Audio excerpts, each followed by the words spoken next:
months to produce. But thanks to Johannes Gutenberg, because of whom it takes only a few seconds to print a book. It should be noted that others in history claim to have come up with the idea of movable type printing earlier than Gutenberg did, including a Dutchman and a Chinese inventor during Song Dynasty in the 11th century. In Korea too, a similar system is said to have been used in the 12th century. But for whatever reason, Gutenberg's endeavor was the first to be successful. Have you ever wondered what inspired Gutenberg to invent the printing press? What made this German man create printing press that had a revolutionary impact on history and the entire world? Let's know about this man who started the printing revolution, ushering in the modern period. Though my history books didn't provide me much information about his family or background, but from my research, Johannes Gutenberg was the youngest son of merchant Friele Genflesch Zualaden and his second wife, Els Weirik, who was the daughter of a respectable shopkeeper.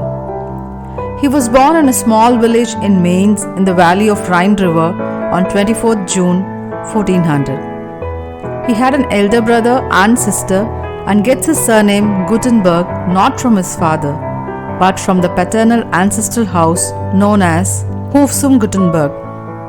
He began to accompany his father to minting and learned to make gold coins at the age of 13. For 9 years, he honed his skills in metals and acquired the expertise to create lead molds. In 1418, his father introduced him to a lawyer who was also a bishop named Nicholas. Through him, Gutenberg came to know about the disputes in church.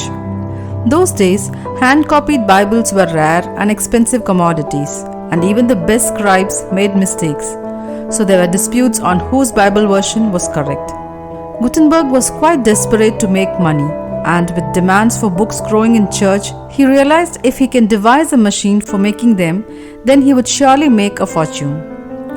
Growing up in the heartland of wine industry, Gutenberg didn't have to look far, and with his previous experience at mint, he realized that if he could use cut blocks within a machine, he could make the printing process a lot faster. No one exactly knows when he dreamt of building his printing machine. He must be in his 30s when he set sail to south to Strasbourg, which is 125 miles from Mainz. With his 4 friends, he began to experiment and set his printing machine. He had to do this secretly because he suspected someone may steal his idea, and there was no way to obtain patent rights those days. He started working on a device that would make it possible to print text using movable blocks of letters and graphics. These blocks, when used with paper, ink and a press, would make it possible to print books much faster than ever before. He used metals that he was familiar with, like lead, antimony and tin, to cast 290 blocks of letters and symbols. Then he created a linseed and soot-based ink of certain consistency. Being oil-based ink, it adhered to his metal type better and was ideal for printing on handmade paper. His ink was primarily carbon, but also had a high metallic content, with copper, lead and titanium predominating it. If you look at the pages of the Gutenberg Bible closely, you will see it has a very shiny surface unlike the water-based inks. He adapted the wine press that allowed him to slide paper in and out of it and to squeeze water from the paper after printing. Johannes was thoroughly innovative. He continually experimented with printing, perfecting and altering his product. By 1448, he perfected his printing system. He tested his movable type machine by printing a Latin book on speech making in 1450. When this endeavor was successful, he embarked on his most famous project, the printing of the Bible. Though it is not clear when Gutenberg conceived the Bible project, but the work commenced in 1452. Gutenberg's press could produce 250 sheets per hour, and so in 1455 he completed his 42-line Bible, or B42, famously known as the Gutenberg Bible. The size of the paper was known as royal, and this book was acclaimed for its high-end aesthetic and technical quality. About 180 copies were printed, most on paper and some on vellum. Those days, most high-end books were written not on paper but on something called vellum, It is nothing but fine parchment made from the skin of a calf. Gutenberg too thought he would print his Bibles on finest vellum, but it would take 140 cows to provide enough vellum for a single copy of Bible. So imagine for 180 Bibles. They might have needed a staggering 25,000 cows. Paper was like gold in medieval times. Although the Chinese had invented it 1200 years earlier, it was still a new commodity in the West. His first edition of Bible ran to 180 copies, each containing 1288 pages. It was just a black and white work. Then each work was hand decorated by an illuminator. Borders were illuminated with foliage and other patterns.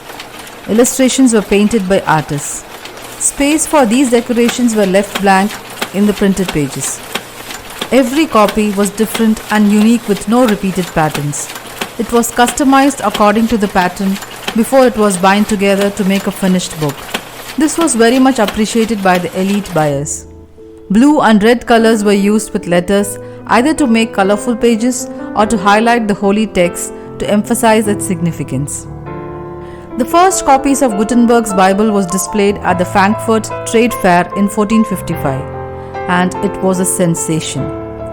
Due to their remarkable quality, the books were sold quickly, with some fetching as much as 30 florins, about 3 years' wages for a clerk that time.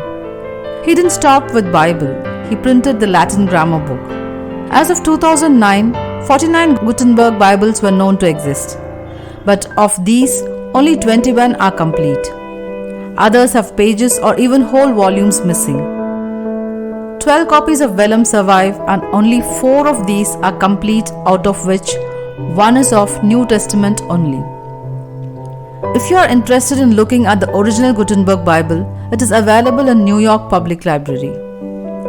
Before Johannes Gutenberg, there were only about 30,000 books in all of Europe. His printing technology quickly spread across Europe, and by 1500, printing presses had produced more than 20 million volumes. The output in 16th century was an estimated 150 to 200 million copies. For next 500 years, his method of printing was used for mass production of books, making it economically viable for printers and readers alike. I can win the world with the mold of 26 letters, Gutenberg had once said.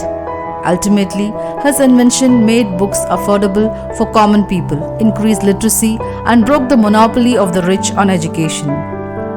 It played a key role in the development of Renaissance, Reformation, Age of Enlightenment, and the Scientific Revolution. But it is sad to note that he did not live to see this tremendous progress. He was credited for his invention posthumously. In 1955, in New York Times, an article was published titled "Gutenberg Bible Makes TV Debut." It's over 500 years now after his death, and I feel it's most fitting that we pay tribute to this remarkable man and his achievements this month that marks his passing. He died on February 3rd, 1468, and was buried in the Franciscan Church at Mainz. I enjoyed bringing you this episode on Johannes Gutenberg and his invention of printing press. Follow books.com for more compelling and thought-provoking episodes. Please do share your thoughts and comments about this episode with me on my Instagram page, or write to me at books.combysubhashini@gmail.com.